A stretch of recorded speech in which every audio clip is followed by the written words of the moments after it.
Буквально несколько минут назад стали известны трагические новости о антикоррупционном комитете Никиты Михалкова. На данный момент Организация по борьбе с преступностью и коррупцией работает в чрезвычайно сложных условиях.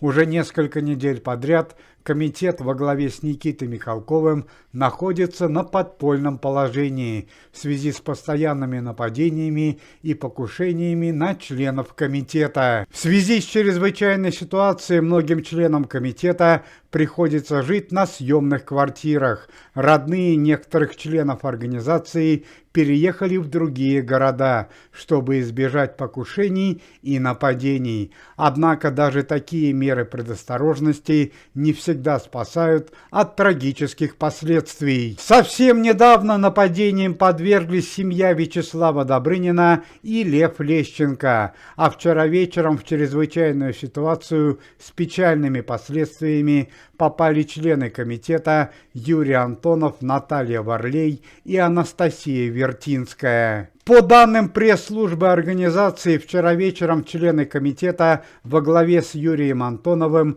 выехали на проверку кабельного завода, который принадлежит генеральному директору Первого канала Константину Эрнсту. В районе Ленинградского шоссе служебная машина антикоррупционного комитета подверглась нападению. Неизвестные преступники обстреляли автомобиль, где находились Юрий Антонов, Анастасия Вертинская и Наталья Варлей. В результате нападения водитель-охранник не справился с управлением, машина перевернулась и загорелась. Членам комитета удалось выбраться из горящей машины, и их нашли лежащими на обочине дороги. Анастасия Вертинская получила сотрясение мозга, Наталья Варлей не пострадала, а больше всего досталось Юрию Михайловичу Антонову. У известного советского певца и композитора диагностированы множественные ожоги и черепно-мозговая травма. Все члены комитета были доставлены в больницу для осмотра.